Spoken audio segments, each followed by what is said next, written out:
I came across this post that asked the question, what comes after AI? And I was thinking to myself, AI has been my entire universe for a long time. What does actually come afterwards? And I thought robotics, we have space. We also have this thing called quantum computing. And I was like, it's been a while since we've talked about quantum computing. What's going on there? It turns out the answer is quite a bit, starting with the President of the United States, who just signed 2 executive orders accelerating the rate of progress that we have around quantum computing, as well as personally taking the balance sheet of the United States of America and using it to invest privately in a few of these quantum companies. So this episode, we're going to unpack the quantum opportunity, what's going on, give you an update on the state of things, as well as where you can find optimal places to put your money in the case that you are bullish on quantum as a category and you think it is going to be one of the next upcoming trends. This, of course, none of this will be financial advice, although if you've been copy trading the President of the United States for a while, you've knew pretty damn good. So that's what compelled us to want to make this episode. We were personally curious, and hopefully this curiosity can be shared with you guys who are listening, and you can get something pretty positive out of it. You know, it's so interesting. I've always thought of the United States government as being like a customer of innovation. So like they buy the rockets, they buy the weapons, they invest in the labs, but they never actually take like an equity upside in any of these companies. And recently they've been doing that with AI, and now they're doing it with a new technology, which is not technically new, but is coming into its kind of like ChatGPT type moment, which is quantum technology itself. They signed 2 executive orders yesterday. One is focusing or directing federal agencies to work very closely with the companies that are building this new quantum technology, work with the academics and understand how this works, with the sole goal of building a quantum computer by 2028, which supposedly is going to solve all our problems. And then order number 2 is directing all the agencies, the governments, the companies that exist and run the world today and the country of the United States of America to harden their systems against potential quantum attacks. Quantum computers, as we're going to explain in a short second, could be used very maliciously if placed in the wrong hands. Now, Josh, I know you've been looking into how these quantum computers work and how they're different from classic computers, but the way I understand it is it's very different from a classic computer. Typically, a classic computer operates in bits. So it's either 0 or it's either 1, and it's a bunch of 0 and 1s, and this computes a bunch of different algorithms which run on the AI chips that we speak about all the time on this show, or any kind of software that you run on your app or on your phone or whatever that might be. Now, the difference here is with the quantum computers, they have this thing called qubits, which means that they could be a 0 and a 1 at the same time. So it's this weird thing called superposition. I don't know. Can you explain this? Yeah, and every state in between. So it's basically not any state until it's observed. And that state exists in this thing called a superposition, which means it's both of them at the same time and both of them not at all. It's this very weird concept to wrap your head around, but applied to a practical sense. We are trying to create as many qubits as possible, which you could think of as the modern day equivalent of a bit, but the futurized version. And the thing that unlocks, because they exist in the superposition, is the interesting part. When you think about encryption, the thing that underlines all of the internet, everything digital, it's the way that we have privacy, it's the way that we have security, that relies on this thing called prime number factorization. And basically it exists by multiplying 2 very large numbers together, but then reversing the process to figure out the numbers that were multiplied to get that large number is really difficult. And traditional computers have to spend millions to billions of years trying to decrypt that. And because it takes so long to do that, they're incapable of decrypting standard login information, for example. When you type in your password, it's encrypted using this prime factorization. What quantum decryption can do, because it has these qubits that exist in all these positions at once, it can do this factorization math very quick. And it can reverse the process of, let's say, a password that's been encrypted in a matter of seconds, maybe even less. So it kind of breaks down the underlying security of the internet, I guess we could say. And that is one of many second order effects that happens from encryption. I think we have a lot of kind of progress to be made around biology, taking these large swaths of data like we have with our DNA makeup and making sense of it. There's a lot of really interesting use cases and applications.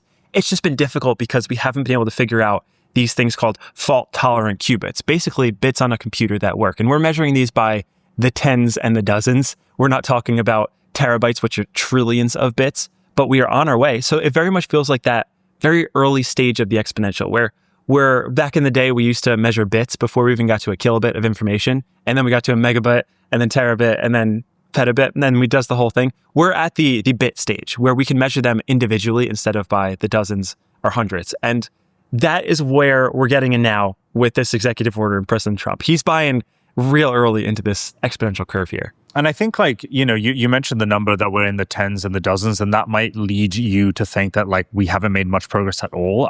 But I was reading, like, if you had 300 of these qubits, you could basically simulate every single atom in the universe, theoretically. We're not quite there yet, but practically you could. The other thing I was thinking about is, okay, if I'm listening to this and I'm still confused by everything you just said, what are the main applications that you could potentially use for a quantum computer that is supposedly going to be built in 2028? Well, as I understand, there's two main applications. One is simulating molecules. So in the sense of creating new drug discoveries where you can cure certain ailments or cancers or whatever that might be, quantum computers theoretically could fix this in a matter of hours if applied in the correct way. But also materials that we don't even know could exist today, combinations of chemistries and compounds or whatever that might be, can be solved by quantum computers. So anything from a molecular simulation side of things can be resolved and solved by a quantum computer once it's functionally accurate. The second application is cryptography. Cryptography basically hardens every security system in the entire world right now. It underpins, it's the substrate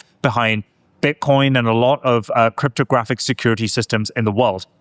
Now, if you have a quantum computer, you can basically surpass or break through this barrier, which is why Executive Order number 2 from Trump signed yesterday basically said, hey, any major system that runs and operates a bulk of the world's GDP today needs to start preparing and becoming quantum resistant, including all the crypto and blockchain types of stuff. So I guess now's a good time to kind of get into what the executive orders are and what they actually say. Yeah, so these two executive orders were just signed this week. Order 1 launches a national effort to produce a quantum computer capable of performing important scientific calculations. It also aims to develop quantum-enabled sensors and networks within the next 5 years. Okay, that seems pretty quick. Order number 2 directs federal agencies to transition their computer systems to quantum cryptography, post-quantum cryptography standards by 2031. And it positions the US government to lead wider adoption of these stronger security standards to address future quantum computing threats. That seems conservative. Yeah. Because at the rate that progress is being made, for them to transition all of their computer systems to cryptographic resistant quantum by 2031, I don't know, we might get there a little bit beforehand, but those are the two things. It's noteworthy that these are being signed because that means it's at least front of mind for enough people to get these on executive orders, to get these passed, get these bills signed. And I think it signals the fact that this is very real. This is happening. And there's a tremendous amount of progress being made in the space.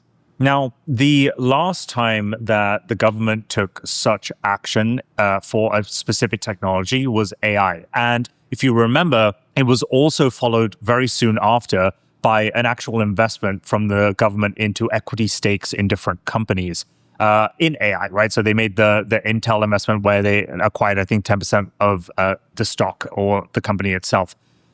They did something similar about 3 weeks ago when they announced the CHIPS Act, where they invested $2 billion across 9 different quantum-based technology companies. Most of them are private. There are some public, and we'll get into what those companies are. But if I were to zoom out and think, why is the government making this investment now specifically?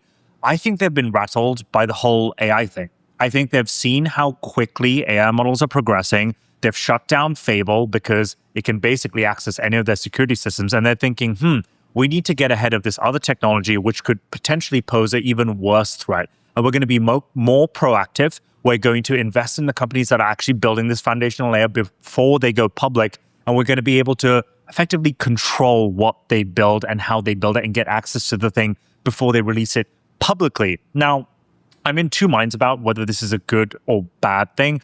On the good side, I like that, a government is taking an equity stake in the GDP and companies that are prospering, that are innovating in their own domain. But I'm also like, are you trying to nationalize this technology before it even comes to fruition? And I feel like that has bad effects on the whole capitalist side of things. Either way, I think it's cool. I think it's interesting. I think the timelines are a little conservative, only because you have AI models now that you could probably chuck at this problem and it'll accelerate quantum chip development probably pretty rapidly at this point. Yeah, listen, I'm happy for them. They're buying in early, but I'm interested in how I can buy in early. I think that's what I want to talk about. Yeah. And to get there, we probably want to start with the big ones, the ones who have solved this problem called fault tolerance. There's this problem with these quantum bits because they don't really exist how you want them. They're very noisy and they're impossible to measure as a result. So therefore, you get a lot of noisy results as you test these things. They don't work. There's this thing called fault tolerance where you kind of pair together these noisy qubits and it gives you a local qubit. That local qubit actually reads out what we call fault-tolerant outputs. And that is the measurement that these companies are using to determine how powerful their quantum chips are. The two companies leading this right now are the two you would expect. These are not anything surprising. This is Google. This is Microsoft. They have been leading the race for a long time. Google has this roadmap on their website, actually, which I thought was phenomenal. And it kind of walks through the progress that they plan to see along with dates that they have. And as we click through these, I mean, milestone 3 is coming along. It's an order of magnitude improvement. Then milestone 4 is another order of magnitude. 5 and 6 are also full order of magnitude improvement. So each step of this process that they're planning to do maybe every couple of years is going to be a full 10x improvement. And the same is true with Microsoft. So those are the two companies that we know are creating these quantum computers. They are the furthest ahead. They have the most resources allocated. That is kind of the top level of the stack. If you go further down the stack, there's another couple of options here. And those use a slightly different way of going about this quantum race. So you could think of it as like 3 different ways of doing quantum computers. There's the traditional superconduction, which means you require a lot of cooling. That's when you see those crazy big computers. They cool a tiny little chip and it freezes it to the point where it removes all the noise from the system. Then there's the second thing called trapped ions, which is where there's a second set of company. And then the third, which is called neutral atoms. It gets a little technical there, but let's go into the stack just below Microsoft and Google. You guys, do you have a few options for there? Yeah, Google and Microsoft have been kind of like forging the path, at least publicly, for everyone to kind of like see. One thing I couldn't help but notice is the updates that these two companies, who are basically leaders in this field at this point, have primarily been infrastructure updates. So their updates are like, if you look at the news here that I'm showing from Microsoft's recent Majorana 2 quantum chip news, is basically, hey, yeah, we increased the architecture by 1,000-fold.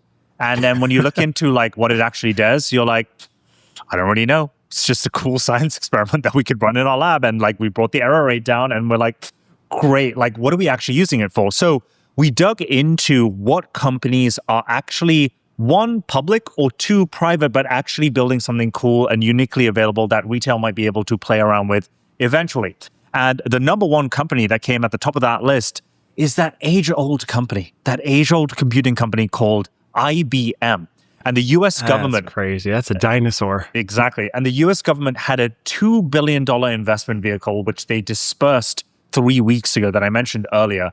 And 50% of that, $1 billion, went into IBM. So you might be wondering, why on earth was it going into IBM? Well, IBM has actually been cooking up a quantum product for a while now. It's called IBM Quantum. And it serves over 210 organizations, and they've been working on their Qubit chip, essentially their quantum computer, for a while now. They have it in a very basic form. It's not really widely accessible to the public. But I was wondering, what are they using this for? Well, there's 2 main applications right now. One is being run by the Cleveland Clinic, and it's being used to simulate a specific type of protein that can treat certain ailments that their patients experience. They're focusing on building a specific protein that is around 300 atoms in size. So we're talking about like literally like the most microscopic types of molecules. But the idea is it'll form a foundation to build antibodies that they can serve up to their clients. Again, it's nowhere near at the clinical trial level, but it's something that they've been playing around with. And apparently it's been very useful for them. The second company is in the complete opposite end of the field, which is HSBC has been running quant algos using their version of a quantum computer. So quantum, there you go, to basically come up with new algorithms for trading. Now, the last time I checked, HSBC hasn't made all the money in the world. They haven't beat Jane Street. They haven't beat Citadel. So I think we're okay for now. But it's interesting to see the kind of applications and interest that, or rather the variety that a lot of these companies are experiencing for IBM's products specifically. You got Mercedes-Benz that's using this, ExxonMobil, Bosch is using it. So anywhere and anyone across the hardware layer, the hardware stack, whether it's cars, whether it's drills, whether it's motors, whatever that might be, is playing around with this quantum stuff to try and figure out how they could advance their own science and materials technology. And then the other companies that kind of like top of this list that isn't publicly invested in by the government, but was spoken about, is Google. They've been spending a lot of time working on this. They have their chips. I think Sundar Pichai last year announced a major breakthrough. And then you have a few other companies, which we'll get into now. Okay, so it can help with biology, but I'm still interested in where it's going to start to break things and destroy things, because it feels like that will be then too large to ignore. And it seems like, I have a few numbers that I found during research today, that we need about 4,000 to 6,000 of these bits in order to start actually breaking the standard encryption. And we need even less to break elliptical curve encryption. Now, you don't need to know what elliptical curve encryption is. All you need to know is that is the encryption that underlies Bitcoin and modern messaging and a lot of that type of encryption. That needs 1200. The current numbers today, where we're at, Google Willow, which was announced, I believe, at the end of 2024, early 2025, has 105 of these. IBM has 120 of these, scaling very quickly to 360. And when they talk about the way that these systems improve, they are orders of magnitude. They will continue to 10x, which means we are maybe 1 to 2 full orders of magnitude away from really having like a pretty significant impact on standard encryption. So we have our biological impact. We have the encryption impact. We also have, I'm sure, a lot of mathematical use cases that we don't understand. Within these companies, there are more that we haven't talked about. The first one is Rigetti, which I actually haven't heard of, EJS. What is Rigetti and why is it an interesting quantum company? Well, Rigetti's been around since 2021, and there's actually a really good analogy to explain what they do. So in the AI world, when you create all these chips and you want to serve up this wonderful compute to AI labs, there's this intermediary player that basically helps you do this. They're known as a neocloud, or in the traditional sense, it's Amazon Web Services. They run we have neoclouds for quantum. Yep. We have neoclouds for quantum. That's essentially what Rigetti does. And they own the entire stack, which is really interesting and separate from like the typical cloud services. They design the chip and they fab the chip. So as you can see, like a vertically integrated stack like that, it's kind of similar to what Google does with TPUs on the AI chips, and then they serve up the actual AI model themselves. That's the equivalent of what Rigetti is doing. But at the very small market cap of $7.1 billion. Now, we were looking at like the stock performance over the last, or over its existence, and it's up 122%.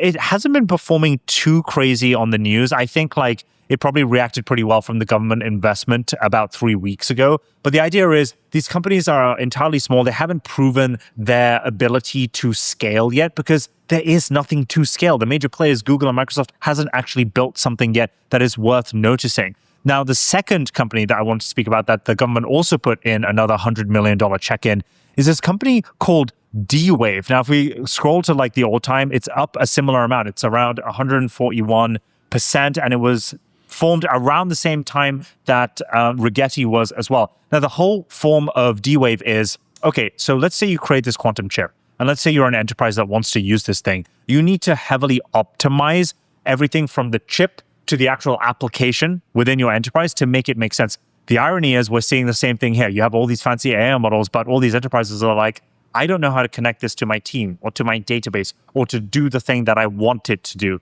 That's essentially what D-Wave Quantum does. Yeah, I think I want to note something that I see in both of these charts. As you're pulling them up, they were very dormant until when? When does the volume actually start? Like, when does it pick up? Around the end of 2024? Yeah. And that synchronizes with the announcement of Google Willow, which signaled to the world, I believe, that quantum computing is serious. They have achieved a meaningful amount, a triple-digit amount of these fault-tolerant qubits, and there's a clear trajectory to scaling that. And I think that moment in 2024, when you see both of these charts start to move, although it hasn't been unbelievable gains, it's been much different than the dormant 4 years prior that these companies have been trading.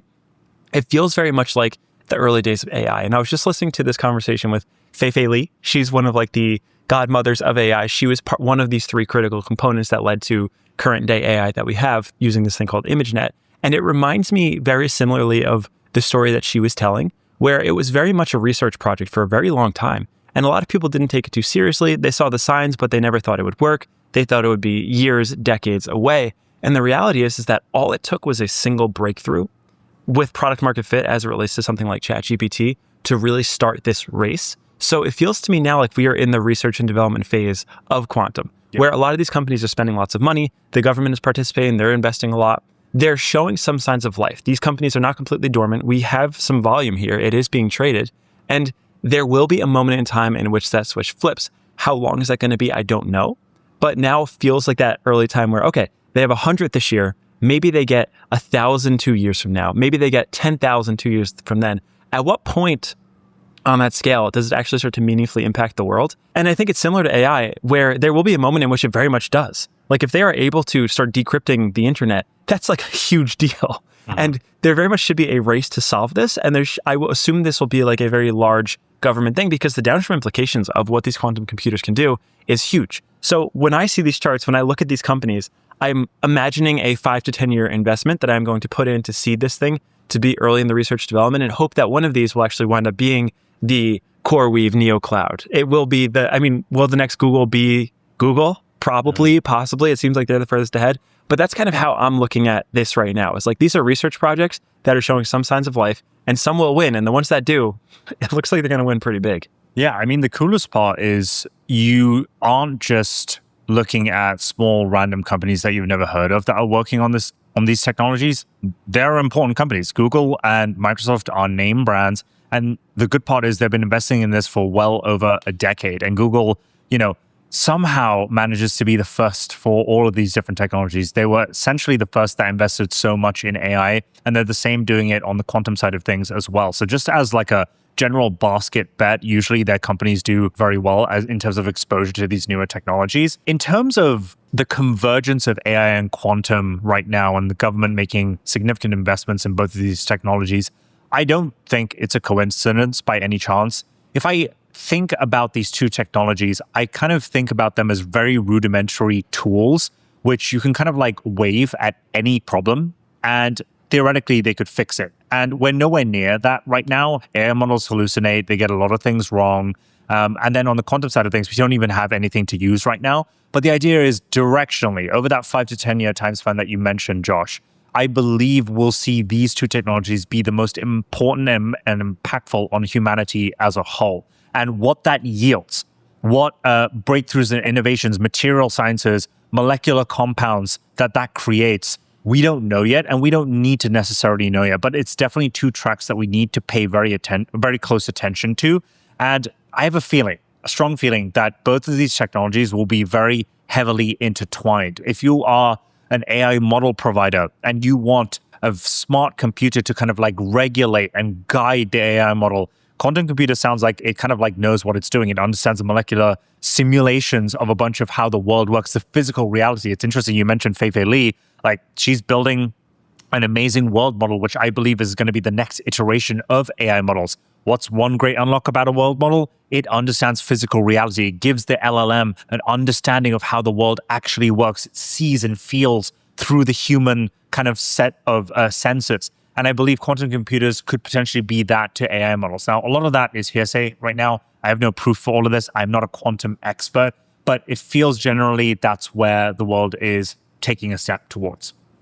Yeah, and in terms of tangible timelines, we have dozens to 100 qubits. By 2027 to 2029, the expectation is to get hundreds of these. And then by the early 30s, the expectation is for thousands of these. And those definitions and the timelines, as we know, they get very fuzzy. Like you mentioned, AI is very closely intertwined. A lot of these things kind of converge on themselves. They speed up expectations. Yeah. And we know this. We've seen this before where everyone was like, no, AGI isn't going to come for decades. And like, here we are right on the doorstep. So the estimates have been a little weird. Back in 2019, it was estimated that it would take about 20 million qubits to break the popular encryption RSA 2048 that the internet runs on. And it would take a couple hours. By last year, a Google researcher showed that it could be done with under 1 million qubits in under a week. And then new error correction schemes are probably going to push that number even lower. So we're getting this accelerated rate of progress that I think we saw in AI, and that's going to push things in a really interesting place and maybe cause a little bit of panic because the downstream implications of this are huge. But I think that's the update. That is the all-encompassing kind of state of the union on quantum as it relates to just the companies involved and how to invest in them. Thankfully, a lot of them are public. Thankfully, a lot of them are not even trading that high. I'm not sure if they will for quite some time, but those are the players to look out for. Those are the companies that the government is investing in. Those are the companies that are showing signs of life on the chart for the first time in history. And those are the companies that are seeding the roots to this new exponential growth curve that we have in the world of quantum. It's much earlier than something like AI, but I imagine we'll see a very similar trajectory. And that's something excited to be in. So personally, I'm not in any quantum exposure right now. Maybe I should. I guess Google counts technically. But what do you think, Ijaz? Is this something you're interested in? So one, yes, something I'm interested in, but only to the sense where it's like a decade hold at this point.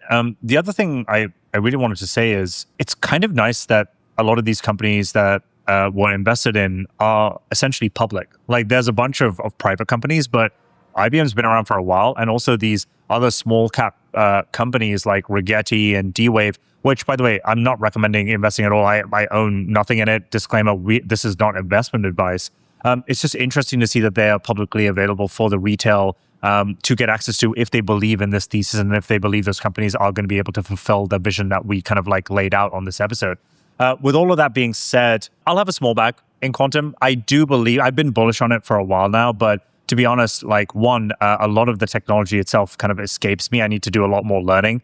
And two, I think AI is still going to be the focus for a while now, but that's where the asymmetry when it comes to investing kind of lies at the moment. But I believe that is it for this episode. That's the quantum episode. If I had one single prompt for the audience, it would be, if you're one of the 210 organizations that are working with IBM on their quantum product, what are you doing with it? Like, or if you know something about this that we haven't mentioned on the show, I would love to hear more about what you guys are kind of like thinking about how these quantum computers will be applied. Because right now it's not too clear, and maybe that's just the simple answer at this point. As always, thank you guys so much for watching. If you enjoyed this episode, please don't forget to share it with a friend who you think might also enjoy. We are also looking for sponsors. If anyone wants to support the show, if you want to contribute to the balance sheet of Limitless that allows us to keep the lights on and do this show forever, that would be very much appreciated. We have gone a very long time without interrupting the content with ads. It is time that we're going to need to include just a little bit. So if you know anyone, if you have anyone, if you are someone who is interested in supporting the show, we are all ears. You know how to access us on Twitter. You can message in the comments below, whatever it may be. Just reach out and let us know. We appreciate it. But as always, thank you so much for watching, and we will see you guys in the next episode.